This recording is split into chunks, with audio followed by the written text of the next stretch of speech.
Should theater companies continue to produce outdated plays, or should they be updated? Or maybe just do SpongeBob the Musical. I am Spartacus. And I also am Spartacus. And this is Theater Battle.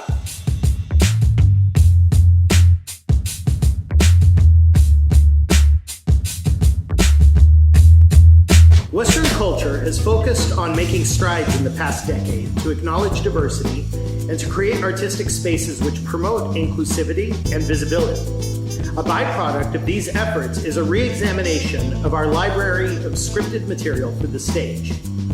At its core, our Institute of American Theater struggles with promoting new ideologies.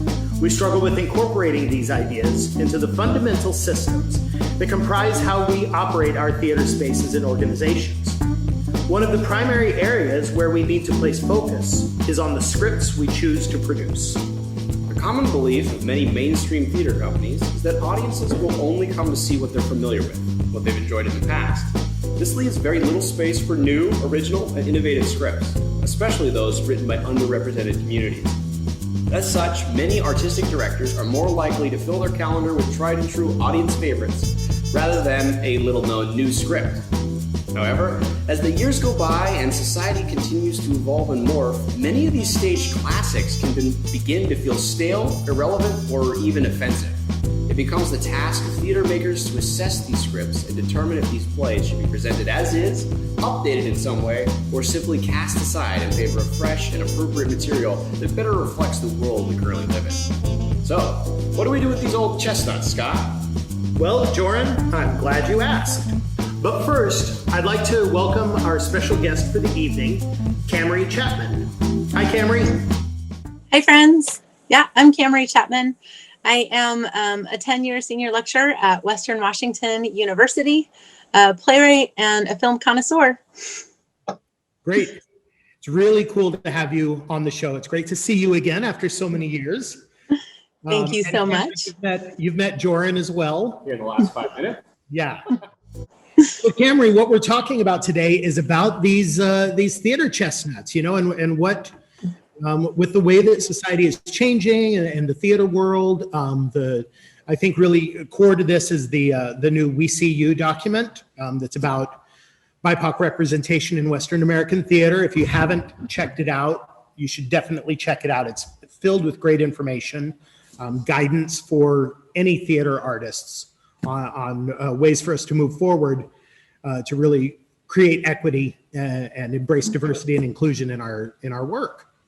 And so, yeah, Kamarie, what do you think about this? What do you think about the arsenic and old laces and the odd couples, and you know what happens to those things? Well, you know, those things have their place in especially community-based theater. You know, we have to look at that. You know, if you think about theater being the voice of humankind, right? The stories that we tell. A lot of times we want to continue the tradition of live performance on stage, and not everybody can write a play and not everybody's good at it. And it's very difficult to devise a piece or collaborate a piece together.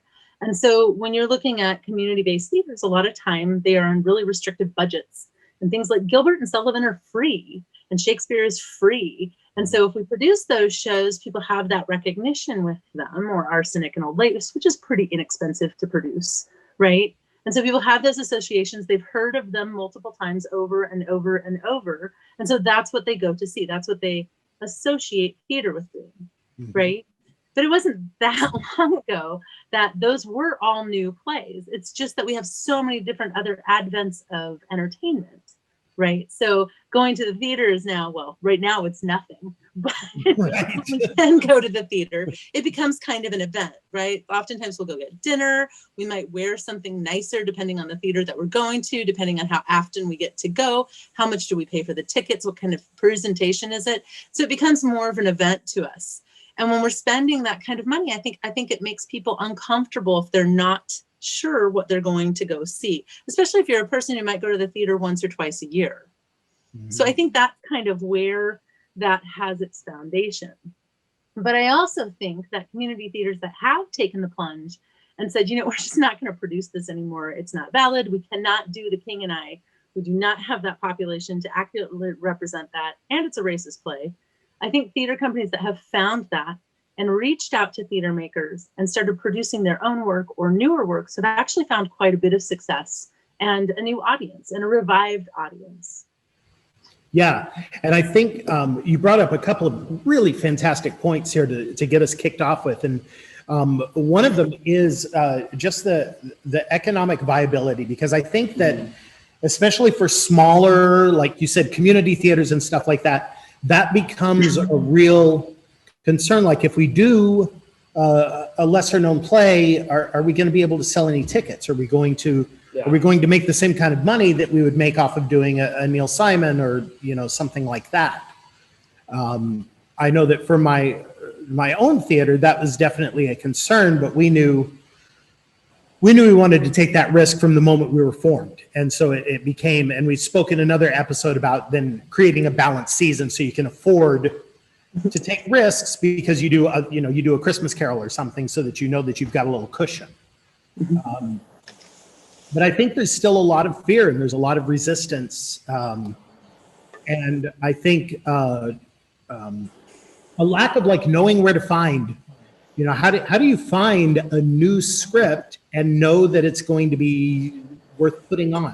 What's a process for that? Well, I think some of it just comes with bravery, right? You just have to, you have to take the leap. But I mean, that's a great question. I think a lot of it has to do with how theaters have traditionally been structured, right? Like we've always had one artistic director and one associate director, right? Producing director. And then sometimes there's a board of directors and sometimes there's not. Who forms up that board of directors? Do you have a lit manager? Who is that literary manager that's reading through the scripts and making those choices? Are you creating competitions for plays? Are you having 10-minute festivals? Are you having one-act festivals? Are you doing a high school festival? You know, it all comes down to your program.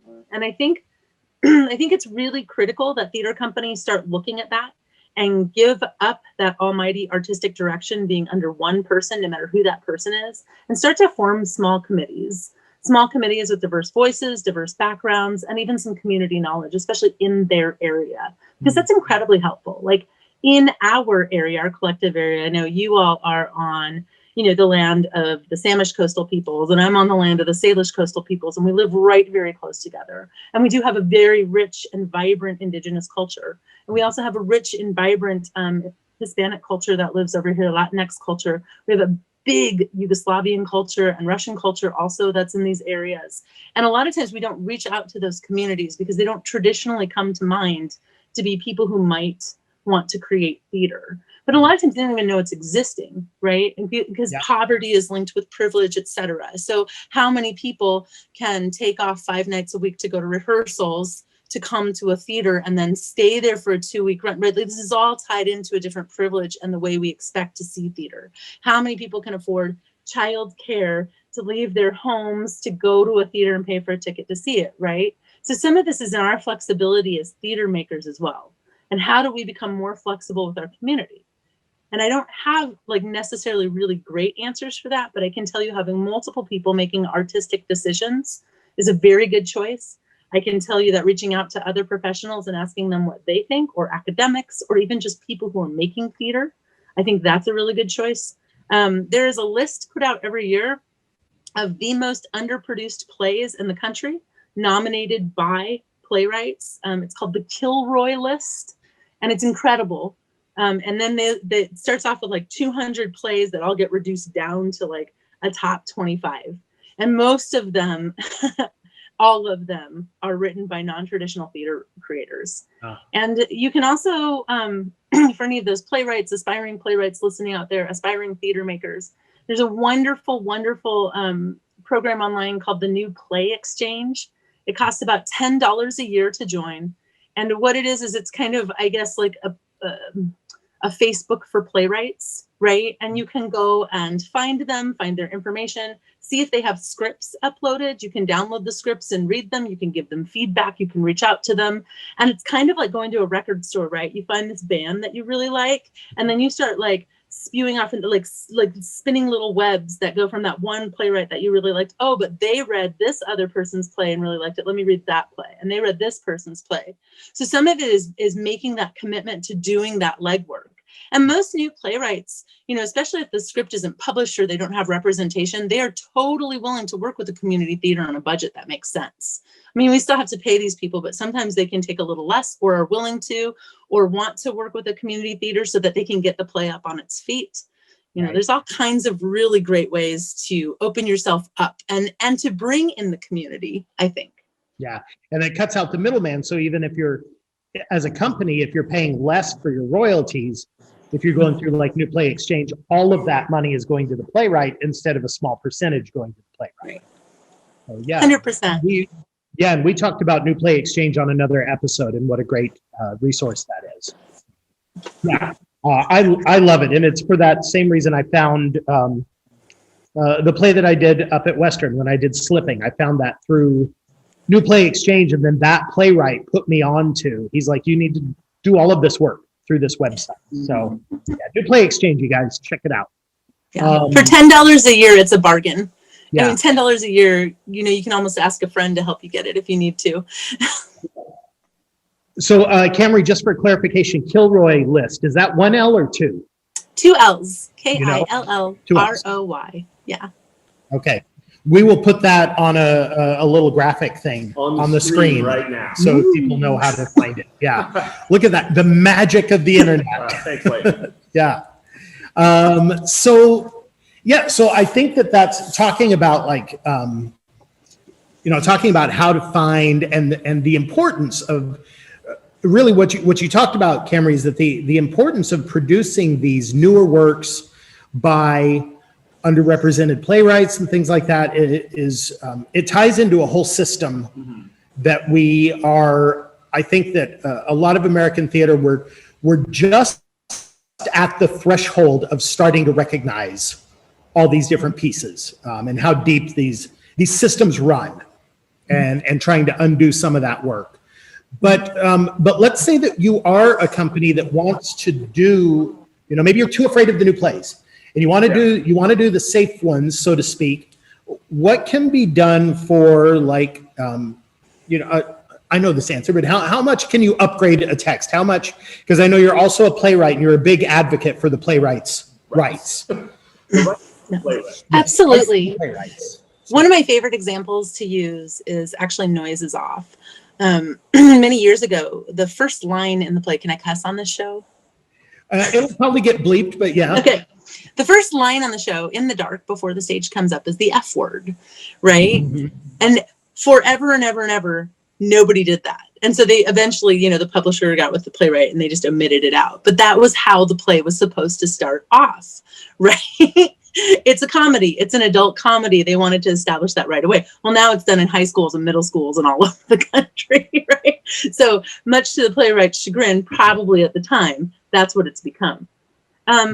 When a play falls out of copyright and even becomes, how do we say, iconic relic, like think of Chekhov, think of Shakespeare, like those big names, those names that have been around forever. Not only do I think it's our duty to adapt them and change them, I think it's the only way to preserve them. I don't think that we should be producing Shakespeare in the sense of Shakespeare, right? Like that just doesn't work. We're not even doing it anyway, unless you're having an all-male production, right? So we're already adapting it by putting humans that call themselves females on the stage and playing female roles, right? Like we're changing that already. So we may as well just like gut it, right?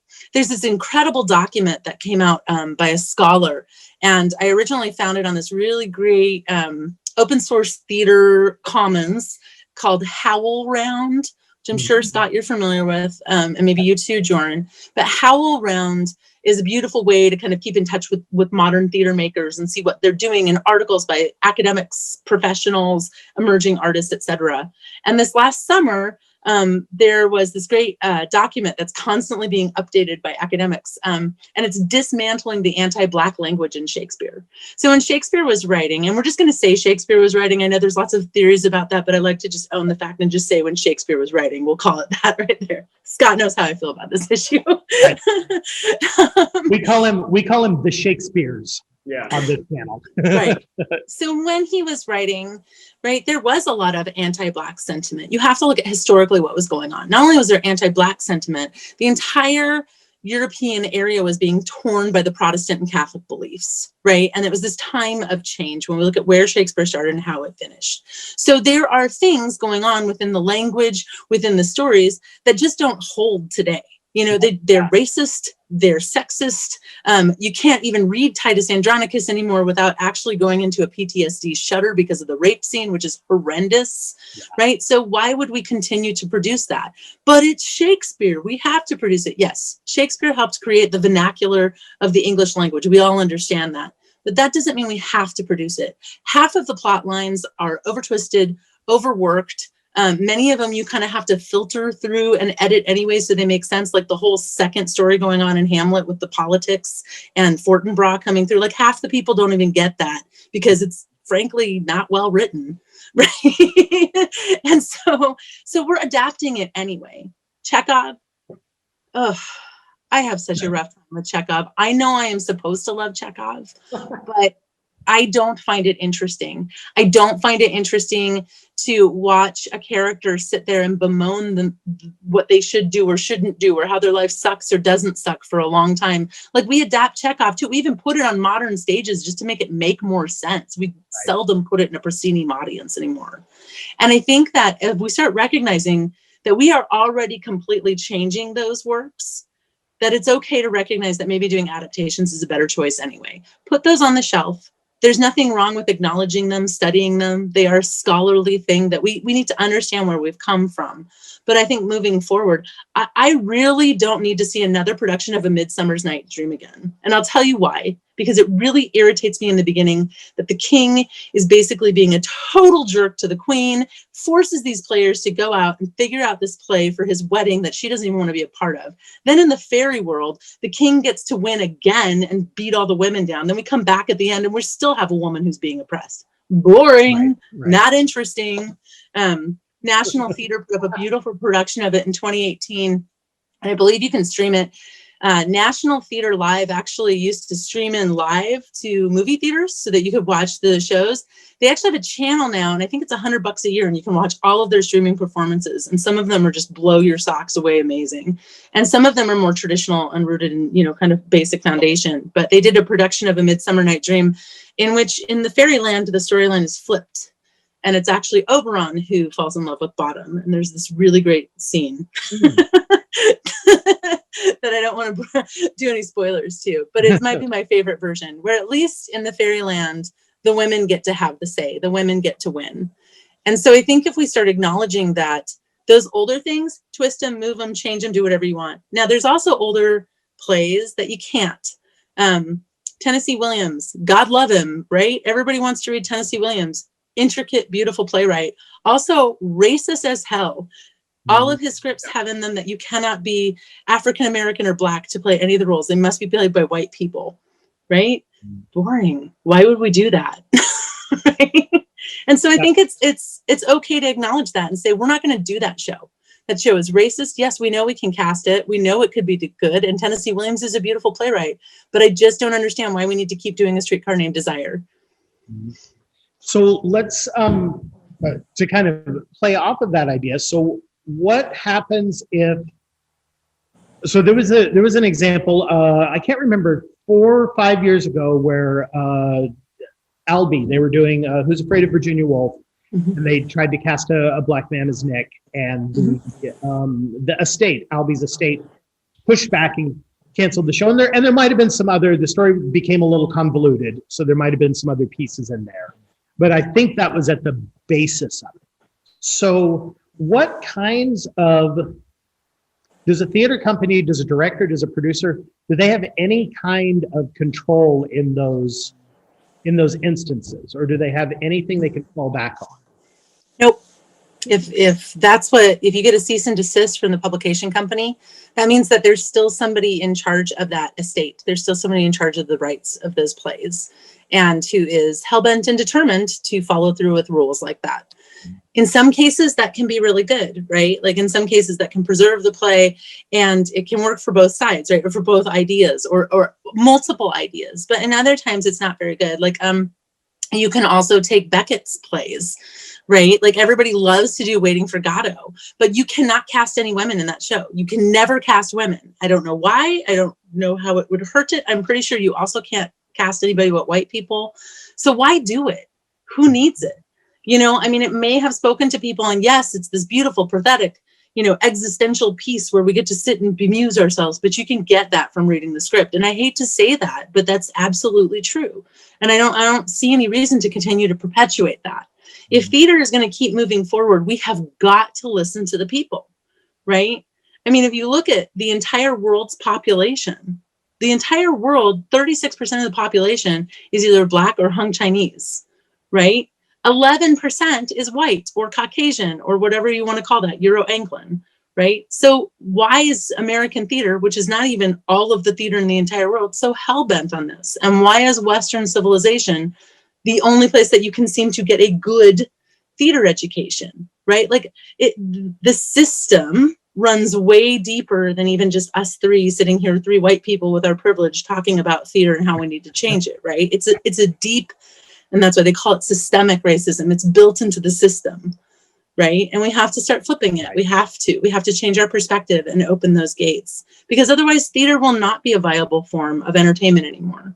And I think we're watching it happen if you pay attention to things like TikTok, which I know people don't want to talk about it. I think TikTok's incredible. It's such a beautiful form of film expression and theater. I think YouTube has changed things. You know, these next generations, or even people like me, if I'm not going to see it on the stage, I'm just going to watch it on YouTube and TikTok. Right. Yep. Yeah, I think you'll find that like plays that have these really heavy restrictions on who can be cast in them, like if you can't update a play to stay current and modern with the times, the life gets choked out of it. Because there's these really old plays that have a ton of value in them, and then some sort of monster on top of it. Like there's a debt inside some of these plays you have to get rid of. And if you're not allowed to adapt them and change them to mine the value out of it, right? Because there are these old plays that have incredible value in them, and if you can mine and take that value out, and either that's by adapting that play or by understanding that play and finding that value someplace else, is another way of kind of taking these old plays and making them relevant again. Is you get these pieces that are the theater, right? They're great theater that will die, right? And if we stick with the dying theater as an industry, theater as a way of storytelling, will die along with it unless it chooses to update by doing new plays or update by, adapting. Yeah. And I think that leads into one of the arguments for keeping these plays is that you touched on, Kamarie, is it contributes to our cultural literacy. Yeah. Right. Even if we haven't read the plays or seen the plays, there's elements, like you mentioned, so much of our speech comes from Shakespeare, right? And so there's value in these shows, but then do they become, let's take the Mikado, for example, something like that. Does it then just become a piece of theater that gets studied individually or gets taught in schools, but it doesn't get produced? Or what's your thought about like what happens to these scripts? Because they do have an intrinsic value, some of them, not all of them, but some of them have this intrinsic value, right? And it is part of culture. Or is that overshadowed by the reason why we shouldn't produce them anymore? Right? So I mean, it's a twofold answer, right? Yeah. We talk about Gilbert and Sullivan and study it because it's the origin of the operetta. Mm-hmm. Although, there probably were other cultures, other countries, other places where operetta was going on. Let's look at China, for example. Right. But we take that example and say that's our Western civilization understanding. And so we study this because we want you to understand operetta. But do we actually really need to study it? Right? Do we need to study something that was appropriated from another culture anyway? And then on top of it, racistly produced and has been continually produced in horrible practice since its inception. And I don't think we omit it. I think we talk about it. We call it what it is. This is Gilbert and Sullivan. This is what the music sounded like. This is where they stole their practices from. This is where they learned their practices from, whatever you want to say. I think when we're talking about people of privilege from Anglo-Saxon, Euro-Saxon, heritage, where definitely they were the colonizer, I think it's okay to say they stole the technique, versus like borrowed the technique, if you will. But I think it's okay to talk about that, because we don't need to whitewash history. That's the worst, right? Like, a lot of people don't want to talk about the tradition of minstrel or blackface, and you got to talk about it. You got to show people what that looked like and what it was, so that they can remember how horrifying that was and how wrong it was, and see with their own eyes. But we have to do better. And, Maya Angelou says, once you know better, you have to do better. And we know better now. There's no way in the 21st century that we don't know better. Right? Maybe. But I do think, I think there's a value to teaching it as an historical archive, right? But I don't need to see the Mikado again. And I don't need to see a bunch of white people in quote unquote yellow face. It's literally not what I need to see ever again in my life. Mm-hmm. Yeah. Pirates of Penzance, you can kind of play with a little more, it's a little less horrendous. Right. Yeah. And so that is an option. And we've talked about this in another episode that was about how you choose a season, where you find, so this is the core thing of this script that I think is important that we want to produce. What other plays have that? Instead of producing this one just because it's the recognized one. Yeah, and there's something a little off, like, I'm going to produce this for historical value, right? Because it's a part of play history, without recognizing the parts of it that are wrong. There's a series of cartoons that are World War II propaganda that are highly offensive, right? But I think it's Universal has put them back online, but with a big disclaimer on the beginning of them. It's like, these are a product of their time. They don't represent our views, but we believe taking them down would be censorship. So we're going to leave them up. And that idea, I think, is all right, but it does not translate well into theater. It's like, hey, we're going to do this play that's very racist and it's bad and it puts on these things. And we're going to do it anyway because of the things we like about the play, and we're going to ignore the parts that we don't like and that might be offensive to you. And that's, it doesn't translate as well. It's not necessarily censorship. It's kind of pushing this offense on people just because it doesn't affect you as much as it will affect these others. Yeah. Yeah, it's coming from a place of privilege. Totally. Yeah. Right. Well, and even just choosing to adapt a bunch of those things and make them right? Yeah.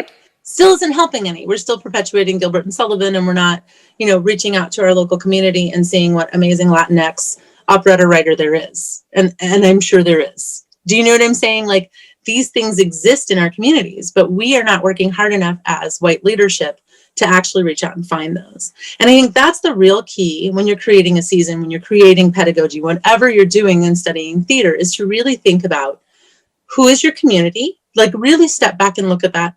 Who do you want to come and see your shows? Who do you want in your seats? Who do you want turning into your Zoom links? And what do they want to see? Maybe ask them. I know, it's wild. Like, why should we ask them? Because, I could go my whole life without seeing another version of the Christmas Carol. I'd be okay with that. The Muppets was the best. We all know this. Yep. It's gotten to the point where I have the script memorized. No matter where I go to see it, I know what's coming next. So, and talking about this, like updating, so you kind of touched on this, Kamarie. There's an example of the play On Golden Pond, which came out, I think it was the late 70s, early 80s. And it was, the main character, Norman, is very racist and misogynistic and all that. And so in the early 2000s, Ernest Thompson, the playwright, rewrote it, adapted it a little bit, and then cast James Earl Jones for the Broadway revival in that role. And the text, I've produced both versions of that script, and the text changes a little bit in the updated version. He's still racist and he's still misogynistic and all of that. But what do you think about things like that? Taking a play, it also happened with Peter Pan. They redid the the Indians song, right? Instead of being the Ugga song, they talked about I'm a little brave or whatever the song is. I can see just from your expression. But that's an example of exactly what you're talking about, right? Of just trying to ignore the problems rather than going out and saying what's another play to put on instead, right? Right. Yeah, I think it's completely unnecessary. I think it's a waste of time and money. I think it's exactly what the WCU White American Theater demands have talked about. And this just started in June of 2020, June of 2020, this all started. And it's already at least a knowledgeable enough piece, enough people know about this proposal, this list of demands, and this movement forward, that I think we're beyond even discussing, can we just keep doing those? I think what we have to do is reach out to the communities and find the playwrights. And if we say they don't exist, then we are not looking hard enough. Right. We are not looking outside of our scope. We are not asking for help. Do you know what I'm saying? Because I deal with this on campus. We deal with this on campus all the time. Why aren't you producing this? Why aren't you producing this? And the feedback is, oh, we don't have enough actors. Well, it's complete horse crap. We can find actors. We know we can. It's just hard. And it's hard to produce that way, to produce with the unknown, right? If you have a play that needs all Chinese American actors, that's a very scary thing if you're a white director. So what do? You don't hire a white director. You find an appropriate director for the piece. You find an appropriate dramaturg. You start using dramaturgy to explain your seasons, to work for your seasons. For those that don't know what dramaturgy is, it is essentially the study of the culture and the creation of the document. When we think of a play as a cultural document, right? Whether it's with a living playwright or a dead playwright or somewhere in between, right? So you use the dramaturgy, you have displays in your theater, you have you do talk back sessions, right?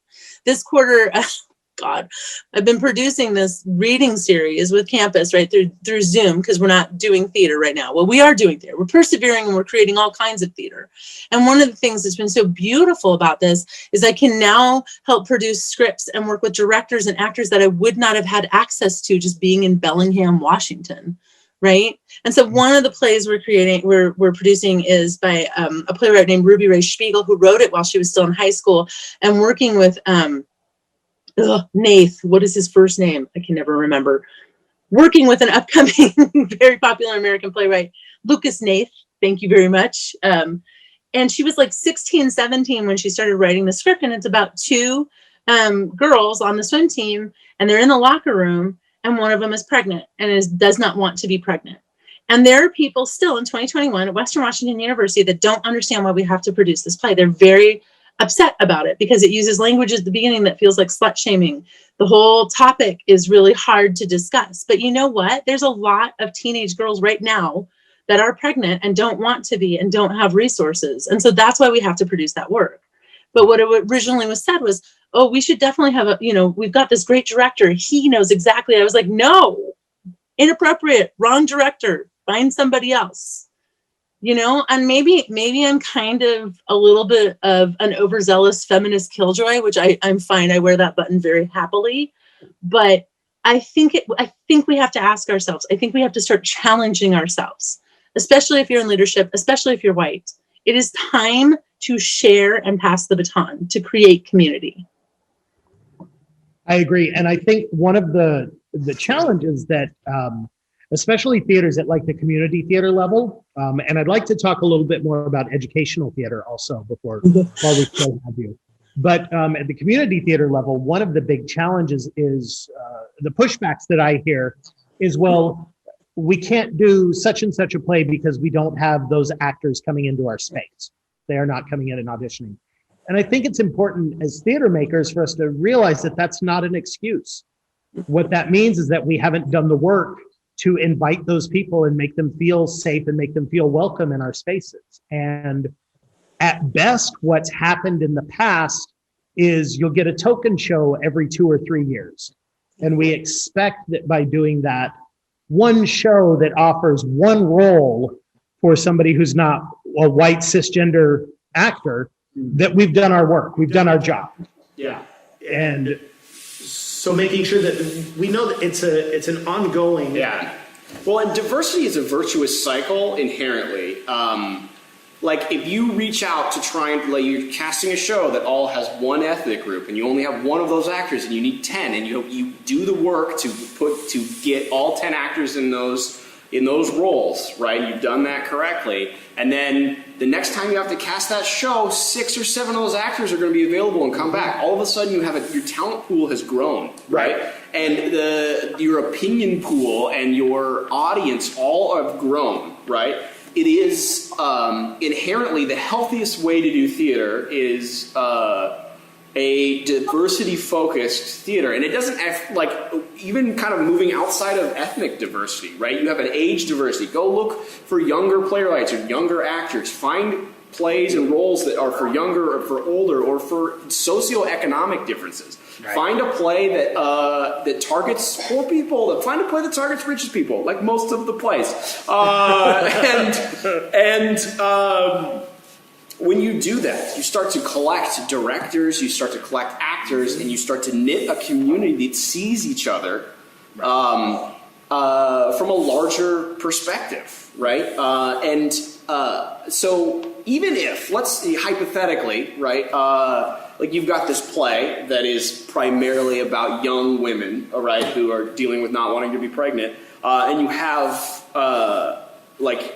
you're trying to find the right director for that play, right?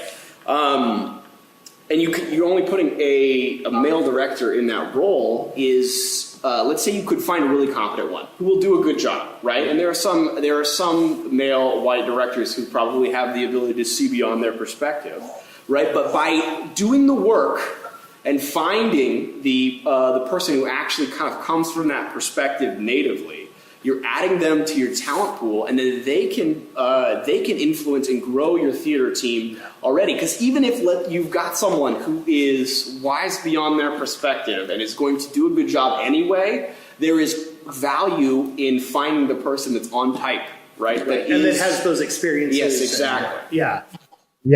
Absolutely. Well, and there's value as theater practitioners to know when you're not the right person. There is value to saying, wow, you asked me to direct this show, you asked me to be in the show, but I am not the droid you're looking for, right? Like that, can I offer you some help finding someone? You have to be able to put your ego aside. Theater is not about me. Okay, there's different kinds of theater, but I'm talking in the scope of academic theater and community theater. It is not about being the most rich, having the fanciest sets, creating the biggest catharsis and like all this fanciness. That's not what it's about. It's about bringing community together. It's about telling the stories of humankind. And if that is our ultimate goal, is having a community experience where we talk about an issue or see an issue that we can then go talk about no matter what our background is, I think that it's bringing things together. And we very much need that in this country right now. We need foundations, entertainments. Like a lot of people can talk about sports ball or, whatever is the latest reboot show from the 1960s. I think I saw that Bewitched is being rebooted lately. And people can talk about that and engage with that. And theater can do that too. It's just we do it in a different way. We do it when people get to be live with each other. And so I think it's also our responsibility to make people comfortable in our space. Make it a space where we can have those talks after the show, where the director's available. Like maybe you don't need to do it at 8:00 at night. Like maybe it works better to get people to come at 6:00 at night so that they can sit and talk about the show that ended at 7:30 till 9:00 at night, with a beverage of their choice, with the actors, with the dramaturg. Like maybe that's the kind of theater we need to be focusing and creating, right? Yeah. I don't have the right answers. I'm just suggesting, there's different forms of theater. In Japan, you can go see theater that lasts all freaking day and you get 2 meals served and stretch breaks, right? Like we don't do that kind of stuff. We're too busy, and that's why I think this COVID time is so important. It's a time of rebirth. It's a time where we get to sit back on our haunches and say, okay, what can we do to make this better? How can we connect with each other? And I really don't think Shakespeare is going to be the one to save us in this one, kids. I really don't. But I do think there are a huge group of new creators and artists and collaborators that we could be reaching out to. I think we can start looking at our programs and what we're offering and what we're creating to see who we can work with. I think we can start doing rehearsals via Zoom. Holy crap. Yeah. Then people can come to rehearsal and maybe commit to 3 days of tech and costumes. And maybe we don't need fancy costumes. Like maybe we don't need all that stuff that we said we had to have. Maybe we just need an audience who cares about the story, actors who care about the story and feel like they're being represented, and the right director. I don't know. I could be wrong. Yeah, I think I agree with you completely. This period, I think, has been, for me and with my company, with Red Curtain, it's definitely been a time where, it started out where it's like, oh my God, what are we going to do, right? And now it's more like, well, what can we do? We have options now. And we've, through Red Curtain, we put on 4 online shows. So we've really delved into this, like rethinking what is theater and what's necessary and what's not necessary, and how do we want to change and things like that. And I think that the issue about the outdated plays versus new plays really comes down to fear. Mm-hmm. Companies we know what to expect with these classics. We know what's going to happen with them. We know that our core audience, right, the 50-plus-year-old white women are going to come and see this show. And what happens if we don't? And my experience. Well, don't give too much crap to 50-year-old white people, because I will say this.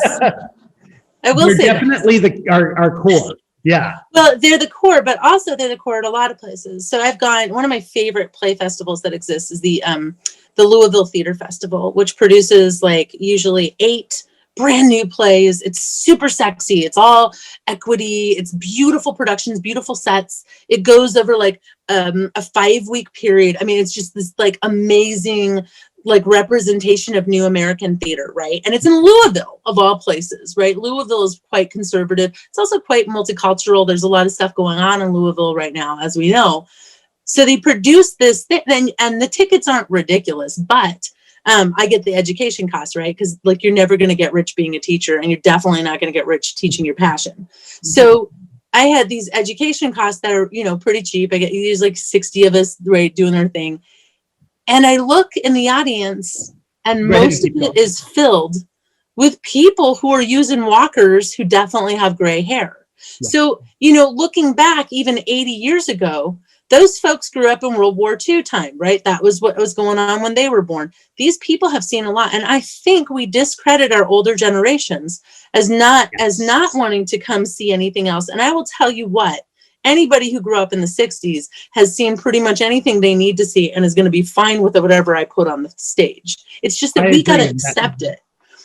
Yeah, I agree. That's definitely a big thing found at our theater. So when I talk about the 50-plus white women, that's it's the stereotype, right? It's the blue hair matinee, but it isn't really the case. We've found that, at my theater, we do burlesque shows from time to time, and those season ticket holders are the ones that come to those shows and they enjoy them. When we do the Annie Baker or the original playwrights or whatever. Here at the Red Curtain, put on Santa Claus Conquers the Martians, and there's a final scene where Santa Claus is about to kill the evil Martians, right? And he looks at the audience what do you say, kids? Should I kill him? And we had gotta be pushing 80-year-old white woman was kill him, Santa, kill him! She was into, and this was avant garbage theater. We adapted a movie from the 60s, right? And we made it full of violence and Martian blood, and it was very well received by our 50-plus white lady community. Right? Yeah, so I agree completely, Kamarie. I think that as an artistic director, we worry. We think that these people are going to, they're going to be offended by the language or by a flash of skin. But you're absolutely right. Once you've made it to 50, 60, 80 years old, you've seen everything. Yeah. So chances are that's not the audience you're going to be offending. Yeah. And they're the ones that are also, they've seen Arsenic and Old Lace 32 times and they're tired of it. They want something else. Right. You touched on something else, Kamarie, that I think is really important, which was about when we're making people feel welcome in our space. So again, at Red Curtain, we started a concerted effort to be more diverse in our casting and our hiring and things like that about 6 years ago. And it was while I was up at Western. I was one of your students at the time, so this is your fault. But we had a show that we cast. We managed to do about a 50-50 white versus non-white actors in this cast. And it was kind of our first foray into this. And one of the pieces of feedback that we got from one of the Black actresses was how much she enjoyed the show and blah, blah, blah. But every night when she looked out in the audience, she never saw herself in the audience. Yep. She saw a sea of white faces. And so we recognize that's part of the issue also, and part of what we need to do as a theater company is make sure that we're not just casting these non-white actors, but we're also filling our board of directors and our ushers in the lobby, and make sure that all goes into making sure that everybody feels welcome and invited and safe to come in. And so doing the work, again, the work is nonstop until it becomes regular, but we're undoing like 400 plus years of one thing. So it's not going to be next week that we've solved racism. Yeah. Right. But there are steps you can take. You can start your shows off with land acknowledgments. Be very aware of giving pause and space to the diasporic actions of colonialization. That's healing, and it's appropriate in this area that we live in by the cultures who actually own this land. There are things that we can do and try to do, and just keep trying. Don't give up, because there is somebody that's going to see the actions. There's grants we can apply to.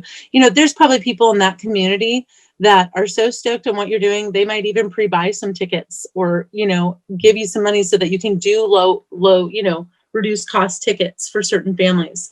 Yeah. But I also think creating, community-based shows, community theater is about community. So find some people in the community that want to create a show.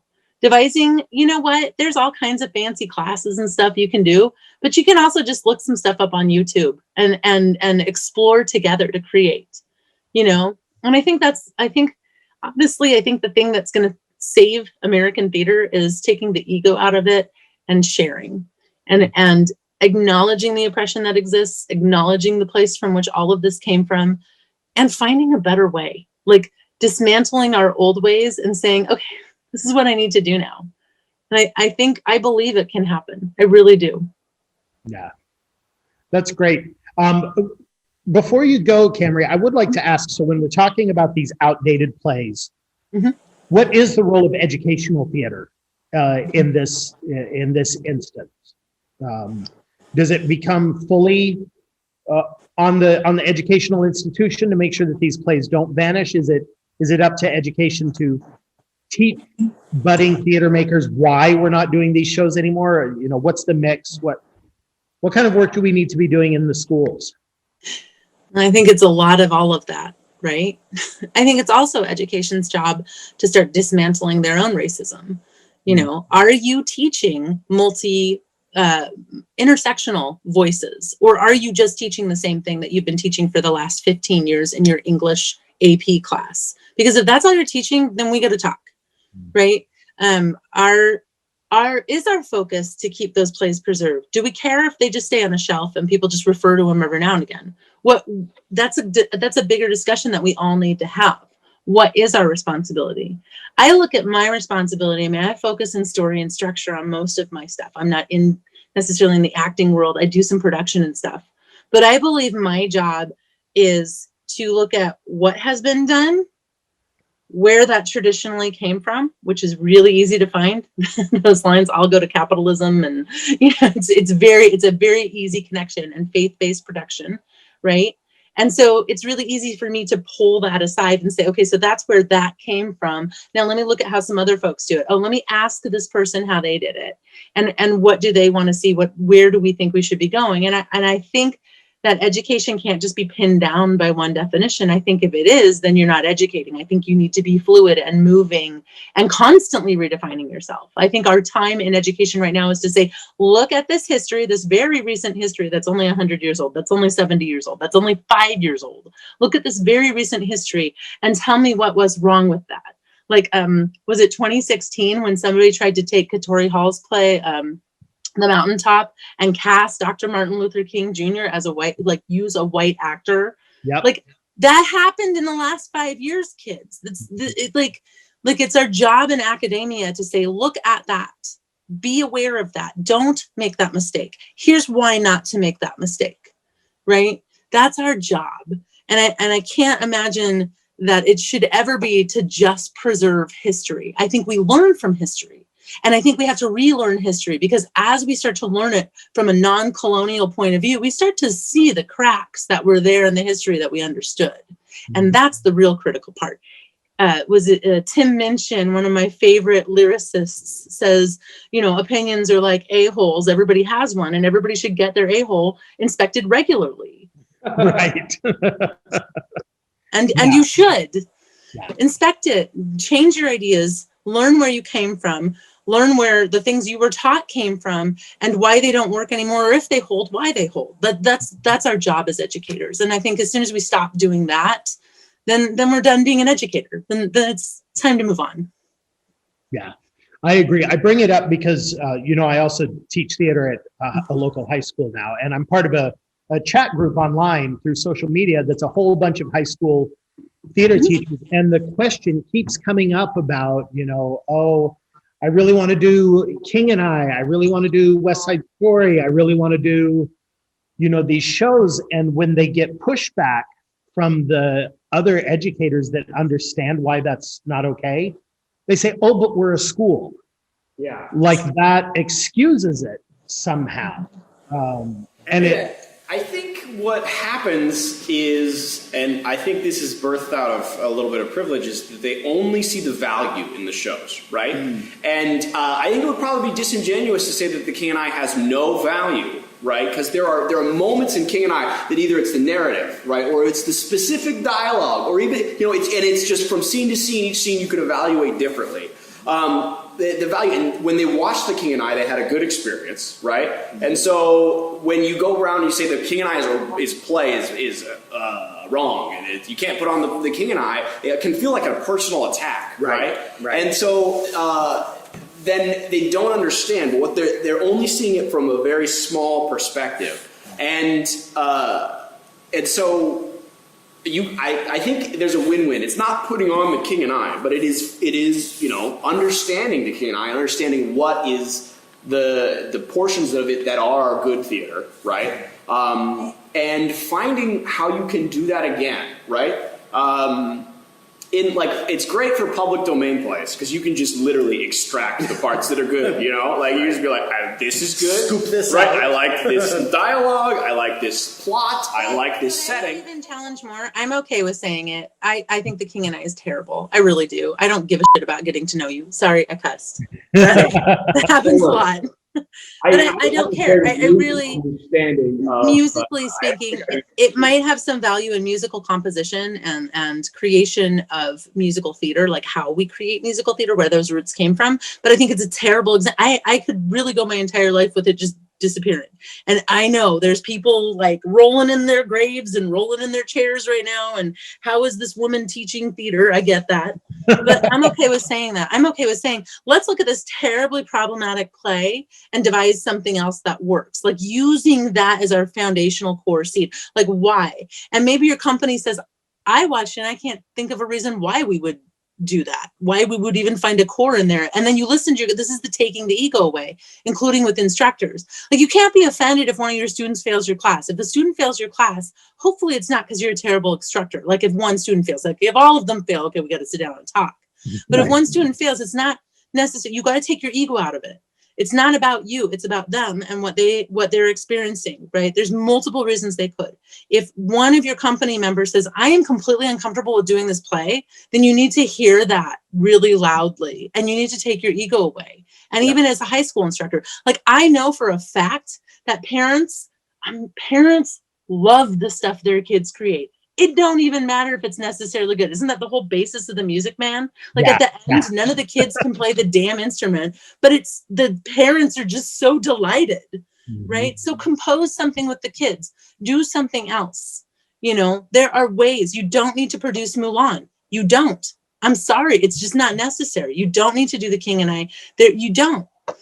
And you don't need to do Little Shop of Horrors with 3 white girls as the Shoo-Wop girls because it specifically says they are Black women. Like, don't do that anymore. Bad. Right? Yeah. Go to your room. Yes. Time out. Yeah. I think the core really comes down to 2 things. I think it's like I mentioned before, it's companies being afraid, which the best advice that I've gotten is good. Be afraid, be uncomfortable, and then try and decide what it is about this that you're uncomfortable with and that you're afraid of. Right. And then the other part of it is not, and this isn't an excuse, but not knowing where to look. If not this, then what? Right. So it comes down to doing the work. And I think that when we're talking about these chestnut shows, it's if you just do them to do them, you're being lazy. And you're not being genuine to the whole process of theater. Because like you said at the beginning, Kamarie, theater is holding up a mirror to life, right? It's supposed to reflect life. And if you just regurgitate it, you're not showing anything. You're not revealing a truth. You're just being lazy. So yeah, do something else. Be bold and be daring and be scary and take those risks. That's what theater is supposed to be about. Yeah. I mean, if I had my way, all theater would be, we do a show once and then you'd be done with it, right? Never happen again. Right? Record it. Honestly, I mean, with the advent of the video camera, I was like, do it once, get it right, put it on a disc, and then move on. And then you get rid of all the problems with the historical censorship. It's like, yeah, that thing is still there. If we move on beyond the play when it was new, you can go still watch it for historical value and to learn. We don't have to put it on again. Because if you put it on again, there's an implicit approval of some of the stuff that's in there, right? Yeah. And so it's difficult to work with heavy themes, especially heavy themes that are written from like a pro-hate standpoint, right? Because you can't be like, we're trying to do a show about racism that was written in the pro-racism era, so it's kind of approving of racism. You'd have to have a disclaimer on every scene, and you ruin the narrative. It's not going to work, right?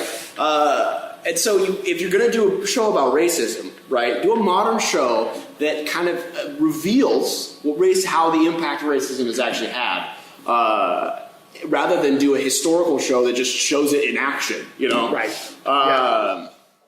Yeah, and it brings up questions and things like that. Yeah. So, Kamarie, I know that we're on a little bit of a time limit with you. Is there anything else you'd want to say about this topic in general that you'd like to kind of leave us with a thought? And then give us your opinion on the new Cats movie. Right. Oh, I have so many things to say about cats. Me too. But we could do a whole nother episode on cats. Another hour, and so I don't. Right. I would just say that for any theater makers listening to this who are scared, who are frustrated, who are feeling maybe even attacked by this conversation, that it's really good to step back and ask yourself why you're feeling attacked by the conversation. What are the points that are making you feel frustrated? And to maybe even make a list, and then make a list of how to solve those fears. Because I think, it's like Scott said, it's the old adage, once you start being afraid of what you're doing, then what you're doing isn't worth doing. Right. And I would also say on a note, know when it's time to share your position of leadership.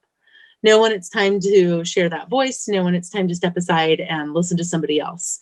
And I'm not saying give up your theater company. I'm just saying, know when it's time.